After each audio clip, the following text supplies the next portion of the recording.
All right, I'll just start. Sorry about that. Maybe we'll get it working. My name is Moritz Fischer. I work for National Instruments, which is a US-based company. In the EDIS research team, we make software-defined radios.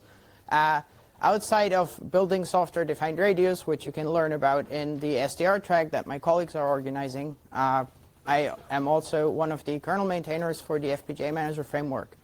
The FPGA-Manager framework is fairly recent. We started out around Linux 4.4 when we first got merged all the support for the basic framework and Zinc and SOC FPGA. Is this going to work? OK, I'll just keep talking. For Zinc and SOC FPGA, since then, we've gotten a bunch of other drivers that got merged. It's pretty interesting because they were from different types of systems. One of them is actually still platform board file based. There's a bunch of device tree based ones. And now new is the PCI Express ones, which turned out to be a bit problematic because when we first started out with this framework, it was all pretty much based on device tree. Foolishly enough, we assumed we'd just get device tree overlays merged really fast because now there's someone that actually needs them. Turns out a lot of things in the kernel break if you just apply device tree overlays. So we're still discussing back and forth with device tree maintainers on how to get that merged. So right now it still kind of works only with out-of-tree solutions on top of FPGA-Manager framework. Now back to the problem that the FPGA-Manager framework is trying to solve. It's basically you have a processor that has some sort of FPGA connected to it. So that could be something integrated like the Zinc, where you have an ARM processor and an FPGA in one die, or from Altera, Intel, the same thing called the SOC FPGA. There's also other platforms that are connected via PCI Express on a separate card, or they're, as Thomas's problem, where you have a PCI bus that goes off chip, then connects to an FPGA. And that's another challenge we ran into. So our current problem we have is dealing with different systems. Our current solution we have is basically only more or less working for device tree overlays and device tree based systems. Currently on the list, we have a patch set from Intel where they try to support their data center accelerators. That works roughly like that. You have a PCI Express card that comes up with a base bit stream that contains a PCI Express endpoint, which then shows up as a PCI Express device that then binds a driver.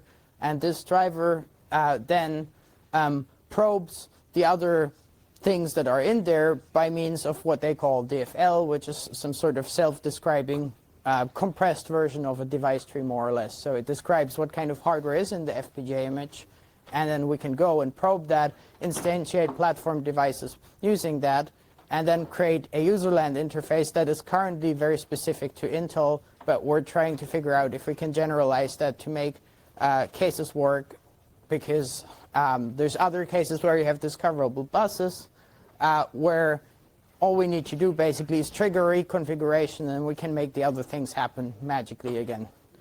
Yeah, I'm a bit lost without my slides because I'm trying to remember all the things I wanted to talk about. I also wanted to have time in the end to have discussions and people yell at me for things that don't work. I had 3 slides in the end that I sort of called the good, the bad, and the ugly. So the good is definitely that we get more and more actual systems supported. The bad is that we can't really run without any out-of-tree patches, which is kind of sad.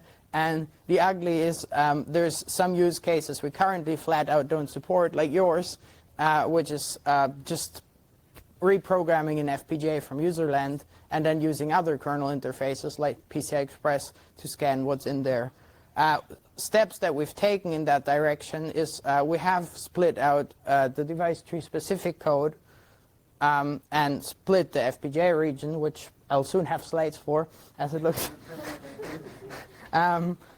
We've split that out, so We hopefully can build on top of that to enable these kind of use cases. So the idea before was that on boot we would scan the device. Yay! All right. That was. All right. Okay, I'll go back to those two pretty. There's two things we're addressing anyway. So there's full reconfigurations. You reprogram the full FPGA. There's two cases: discoverable, non-discoverable. The discoverable one is like where you can probe and see what's actually in the image. And there's a non-discoverable one where you need some sort of additional out-of-band description to make sure what happens, to tell software what happens. Then there's also partial reconfiguration where you first program the entire FPGA with some sort of base image that creates these sort of slots. And in there, you have regions that you can then reprogram. So those regions, when you reprogram them, need bridges that you cut because otherwise the hardware in there might behave somewhat random during reconfiguration and break other things in your design around. So that's stuff that we also take care of. The history I've sort of talked through a bit out of order because I didn't remember all the facts because I assumed this slide to be here. So I'll just skip over that for the sake of brevity. The players in FPGA-Manager framework basically are three entities. We have managers, which basically deals with like how do you actually program the FPGA. That might be over SPI, that might be bit banging SPI, that might be talking to a separate block in your SoC that then does a configuration. That might be a CPLD that's hanging off. That might be something connected to USB. So there's a wide variety, but we don't really want to talk directly to that. I briefly talked about the bridges, which basically separate regions in the FPGA or the entire FPGA during reconfiguration. And then there's regions, which is basically the thing you want to be talking to in terms of writing software for the framework. And they model the part of an FPGA that is reprogrammable. Okay, so if you have a full FPGA that you completely reconfigure, that would be one region. If you do partial reconfiguration, you might have several regions in there. And each region has a reference to an FPGA manager, so it knows how to load firmware or how to load a bit stream to that part of the FPGA or the full FPGA. And it also has a list of bridges that it needs to disable or enable. How does it all fit together? Basically, you have a device, has a couple of regions. Each region has bridges, and it has a FPGA manager that lets you reprogram it. So in the beginning, when we started out with the framework, we thought we'd talk directly to FPGA manager. Turns out talking to regions as an interface is a better idea. With device tree-based regions, basically you can define regions like that. You say this is a FPGA region. You pass it the reference to a manager. You have a firmware name, which is your bit stream, and then all the green stuff would get applied to the tree via an overlay. Unfortunately, we don't have an interface for that, but it does work if you can somehow apply the overlay.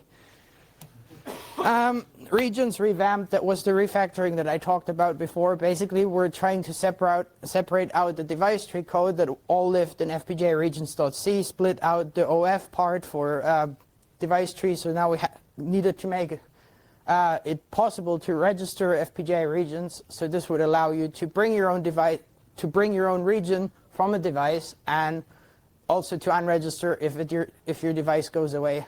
Then as interface, you get FPGA region program FPGA, where you pass in the region you want to program and some image info.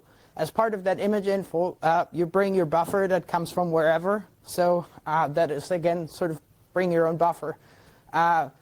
We hope to enable things like that, like Thomas's case, where you have an FPGA that's hanging off the SoC with something like that, but we still need to look at how exactly make that work from userland. And the DFL part I had talked about before without slide also. PCI Express, there's there's the base image that is programmed in there. It has hardware description that describes what else is in there. So basically, based on that DFL that we parse, we then instantiate bridges in the manager and all the regions where you can then create additional devices that implement the region interface. So then you can go and program those. The current plan for the Intel case was to have an ioctl interface to userland because they have a bunch of other things they anyway need to do for for performance counters and other things that you might want to read from userland. So we hope to probably use that for other cases too. As I said before, we have other cases where we're not entirely sure how to go about, because you might have a non-discoverable FPGA hanging off a bus that doesn't like USB, and at that point you might not have device tree to describe what's in there. So long time ago I had a patch that proof of concept basically attached a header to the bit file that you can then parse to then figure out what's in the FPGA and then instantiate the thing, the devices that are in there, but that didn't go super far, so we're still looking into that. Again, the good, as I said, representing things with the device tree worked really well. Using overlays works really well, assuming you can do that from userland, which we can't. The hardware support is growing, so we get more and more drivers. The bad is that it doesn't really work currently for non-DT platforms, but we're working on that with the Intel patch set as a reference, because that's the only platform we have available. And the ugly, well, we currently don't have a userland interface. We definitely need to come up with one that works for everyone, which is why we don't have one yet. Some use cases currently don't work, but we're working on that. But not all is doom and gloom. Here's a picture of my cat watching TV. And let's go to questions. Questions? Yes? Yeah, so even on the platforms without DT, once you manage to load your overlay, you could use a DT overlay. Yes. I mean, we had long discussions at Plumbers about this, and then people had different opinions on how well DT overlays work for PCIe and non-DT based platforms. I think the conclusion was it should work, but no one has actually tried it. But then Lars Peter Clausen said he did that for a PCI Express card they had. So there's definitely people that have done it. There's just nothing mainline or patches public. Yes? I can definitely say that we also use that DT-based approach for PCI Express-based devices. Okay. Definitely work, kind of. I just need to ask the colleague how they did it. And another thing is, are you in contact with Amazon or Huawei people due to their F1 and cloud instances? No. So there is no contact and trial to get a FPGA-Manager in there. They're kind of using a custom interface. I mean, they're using Xilinx FPGAs, right? They are. Yeah, so I had talked to the people at Xilinx and asked them to send me hardware, which then resulted in not getting anything back. So, I mean, it's like when I developed the code for the Zinc for partial reconfiguration, I don't have a license for it. So how do I test it? Well, I don't. I read the manual, I wrote the code, and turns out someone else used it, and it does work. But, I mean, if I don't have hardware, well, there's nothing I can do. Same question on the Altera side. Are you working with them, or are they working with you? Are they interested in it? Well, Alan Tal, who's the other maintainer, works at Altera, and I think he has access to most of the things they do. So, yeah. There'll be similar question about Xilinx.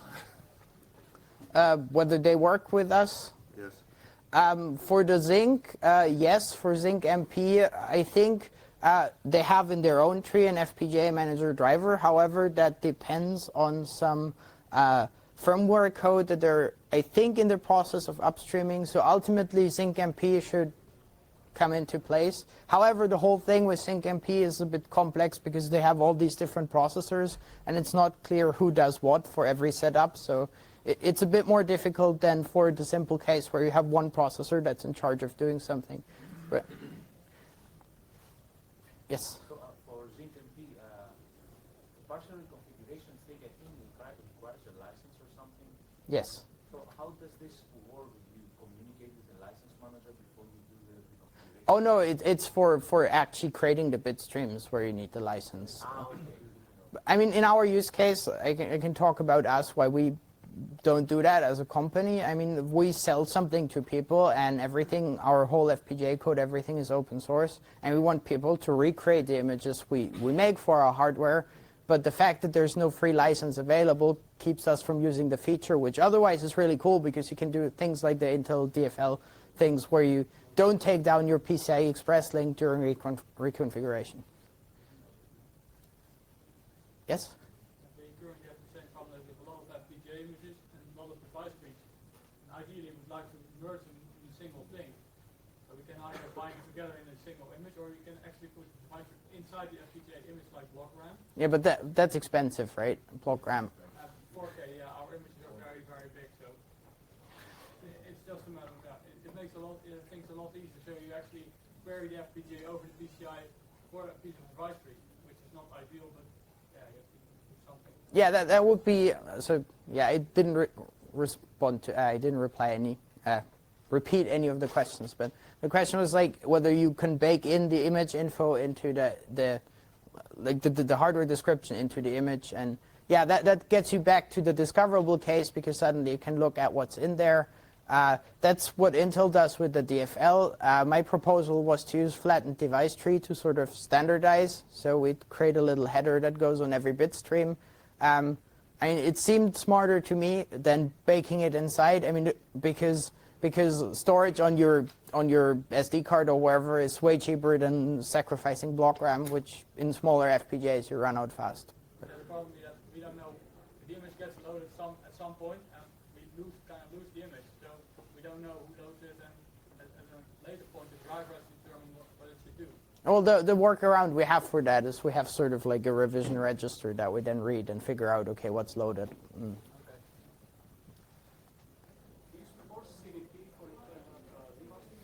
I think there was a patch. I think we might have. Let me check on my list. Yes. So the question was if we support CVP for Altera devices. If it's on that list, I think it is supported. But I saw definitely patches for that. I don't know at what stage we are with merging them, but we're looking at it definitely. Other questions? No? All right. Thanks for your attention.